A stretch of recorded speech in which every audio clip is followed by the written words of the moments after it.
அன்பு சொந்தங்களே, நம்மளுடைய சேனலை பார்க்குற அனைத்து அன்பு உள்ளங்களும் நம்மளுடைய சேனலை சப்ஸ்கிரைப் பண்ணிவிட்டு பார்த்தீங்கன்னா எனக்கு கொஞ்சம் யூஸ்ஃபுல்லாக இருக்கும். எப்போ வாங்க நம்ம வீடியோக்குள்ளே போகலாம். என்னை நேசித்தவள் பாகம் 34.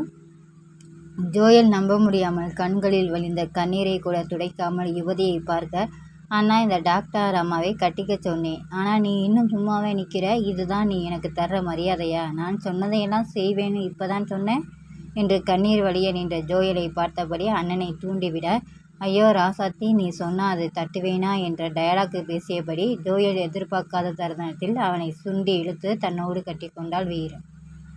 இவன் குறும்பு பேசி இருவரையும் திண்டாட வைக்கும் மனைவியை ரசித்தபடி ஊருக்கு கிளம்ப எல்லாவற்றையும் எடுத்து வைத்து கொண்டிருந்தான். யுவதி சற்றுமின் கிளம்பிய வீதியிலிருந்து இன்னும் மீளாத ஜோயல் வீரன் நெஞ்சிலேயே சாய்ந்து கண்ணீரை புகுத்தாள். ஆறுதலாக அவள் முதுகை வருடிய வீரன், எனக்கு என் தங்கச்சி ரொம்ப முக்கியம் ருத்ரா.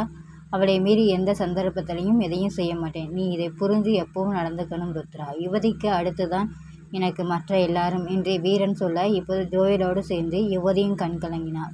ஆனாலும் அவள் குறும்பு போகவில்லை. போதும் கட்டிப்பிடித்தது, இப்போ 2 பேரையும் விலகி போங்க என்று உத்தரவு போல சொல்ல, இருவரும் பட்டென்று விலகி அசடு வழிய யுவதியை பார்த்தன.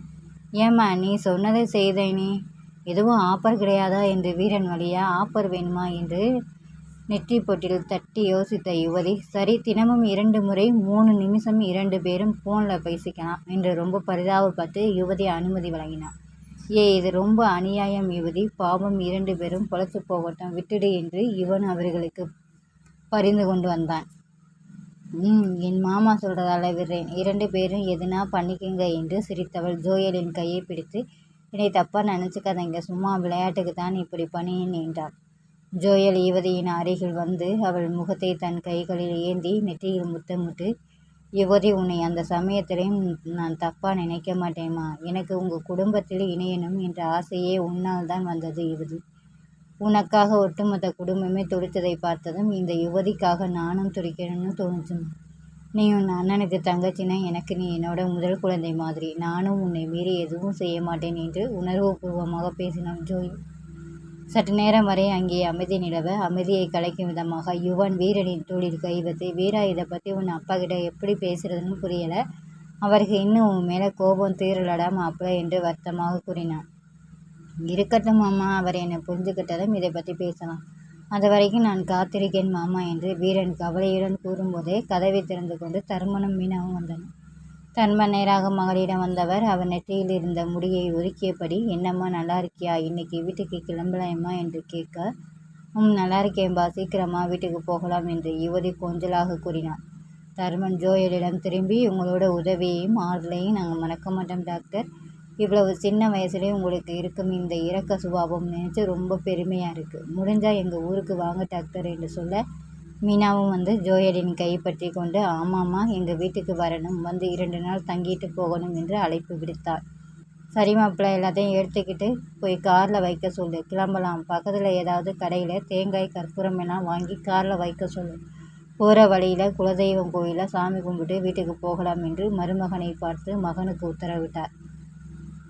வீரன் அந்த வார்த்தைக்கு தனது அப்பா தன்னிடம் பேசிவிட்டது போல் பூரித்து போனான். வேகமாக ஓடி அவர் சொன்னவற்றை செய்தான். இவனும் தர்மனும் மருத்துவமனையின் பில்லை செட்டில் பண்ணுவதற்காக ரிசப்ஷனுக்கு போய்விட, ஜோயல் யுவதியை எழுப்பி அவளுக்கு உடை மாற்றினாள். அழுத்தமில்லாத காட்டன் சுடிதார் ஒன்று அணிவித்தாள். அவள் கூந்தலை அழகாக வாரி பின்னலிட்டாள். முகத்தை துடைத்து நெற்றியில் புட்டு வைத்துவிட்டு காலையில் கோவிலுக்கு சென்று வாங்கி வந்த குங்குமத்தை யுவதியின் வயிற்றில் வைத்து விபூதியை நெற்றில் பூசிவிட்டாள். மீனா ஜோயலை ஆச்சரியமாக பார்த்து கொண்டிருந்தாள். இவ்வளவு படித்தும் கர்வமின்றி இருக்கும் ஜோயல் அவளுக்கு பெரிய அதிசயமாக இருந்தாள். மறுபடியும் அவள் கையை பற்றி, நீங்கள் கட்டாயம் எங்கள் வீட்டுக்கு வரணும் என்று அன்போடு அழைத்தாள். சரி என்று தலையசைத்த ஜோயல், நான் இப்போ டியூட்டியில் இல்லாதனால என்னை பேர் சொல்லி கூப்பிடுங்க ஆண்டி என்றாள். சற்று நேரத்தில் 3 ஆண்களும் வந்துவிட்டன. வீரனை பிரிய போகும் துயரம் ஜோயலின் முகத்தில் அப்பட்டமாக தெரிந்தது. வீரனும் கலங்கிய கண்களை மறைத்து யுவனின் பின்னால் போய் நின்றான். யுவதி கட்டிலை விட்டு இறங்கி தயாராக நின்றாள். தர்மன் மகளின் தோளில் கை போட்டு அரைவாசலை நோக்கி மெதுவாக நடத்தினான். அப்போது, சார், நான் உங்ககிட்ட கொஞ்சம் பேசணும் என்ற ஜோயலின் தடுமாறிய குரல் அவரை தடுத்து நிறுத்தியது. நின்று திரும்பிய தர்மன் மகளை யுவனிடம் ஒப்படைத்துவிட்டு ஜோயலின் பக்கம் திரும்பினார். யுவதியின் உடல்நிலை குறித்து தான் ஏதோ சொல்லப் போகிறாள் என்று நினைத்து, என்ன டாக்டர், சொல்லுங்க என்றார்.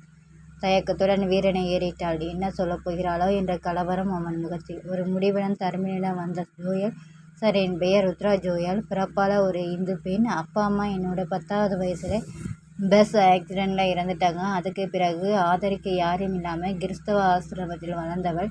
சில நல்லவங்க உதவியால் டாக்டருக்கு படித்தேன். இப்போ இந்த ஹாஸ்பிட்டல் இன்ஜினியரிங் ஜூனியர் சர்ஜனாக வேலை செய்கிறேன். ஆசிரமத்திலிருந்து வெளியேறி வாடகைக்கு வீடு எடுத்து தங்கியிருக்கேன். இவ்வளவுதான் நான். என்னை பற்றி சொல்ல வேற ஒன்றுமில்லை சார் என்று குரலில் உறுதியுடன் தீர்க்கமாக கூறினான் ஜோயல். ஏதோ உதவி கேட்டுதான் தன்னிடம் இதையெல்லாம் சொல்கிறாள் என்று நினைத்த தர்மன், படிப்புக்காக யார் உதவினாலும் படிக்கணும்னு வைராக்கியத்தோடு படித்து தனியாக இருந்து முன்னேறியிருக்கீங்க. உங்களை நினைச்சு ரொம்ப பெருமையாக இருக்குமா? உங்களுக்கு என்ன உதவி வேணும்னாலும் கேளுங்க, எங்கள் குடும்பத்தில் செய்ய தயாராக இருக்கும். எங்கள் ஊரில் சரியான மருத்துவ வசதி கிடையாது. உங்களுக்கு சம்மதம்னா எங்கள் ஊர்லேயே ஒரு ஹாஸ்பிட்டல் கட்டித்தரோம். நீங்கள் அங்கே வந்து எல்லாருக்கும் சேவை செய்யுங்க.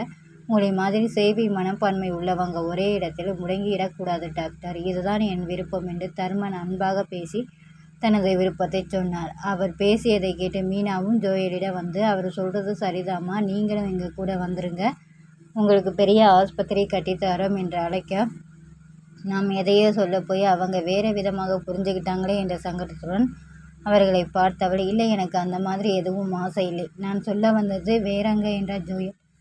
தர்மன் குழப்பமாக அவளை பார்த்து, எதுவாக இருந்தாலும் சொல்லுங்க டாக்டர், நான் உதவி செய்கிறேன் என்றதும் யுவன் முன்னால் வந்து, ஆமாம்மா, எதுவாக இருந்தாலும் தயங்காமல் சொல்லுங்க ஜோயல், என் மாமா கொடுத்த வாக்க மீற மாட்டார் என்று அவளை தூண்டினான் யுவன். வீரன் அடுத்து என்ன நடக்குமோ என்று அலறி போய் யுவனின் முதுகுக்கு பின்னால் மறைந்தான். நிமிர்ந்த ஜோயல், நான் உங்கள் ஊருக்கு டாக்டராக வர விரும்பலை, உங்கள் மருமகளாக வர விரும்புகிறேன் அங்கிள் என்றவர் சட்டென்று வெக்கத்துடன் தலை குனிந்து, நானும் உங்கள் மூத்த மகனும் ஒருத்தரை ஒருத்தர் விரும்புகிறோம் அங்கிள். எனக்கு அவரோட தான் வாழ்க்கைன்னு முடிவு பண்ணிட்டேன். நீங்கள் எங்கள் காதலை ஏற்றுக்கணும் அங்கிள் என்று ஒருவாறு தன் கட்சி தானே வாதகியாகி தனது தரப்பை சொன்னாள். இதை சற்றும் எதிர்பார்க்காத தர்மன் அதிர்ச்சியுடன் அவளை பார்த்து, ஏம்மா, இது விளையாட்டு சமாச்சாரம் இல்லை. உன் படிப்பு எங்கே, இவன் எங்கே, 2 பேரும் சரியாக வருமா என்றார். தொடரும். உங்களுக்கு இந்த வீடியோ பிடிச்சிருந்தா லைக் பண்ணுங்கள், ஷேர் பண்ணுங்கள், சப்ஸ்கிரைப் பண்ணுங்கள். தேங்க்ஸ் ஃபார் வாட்சிங்.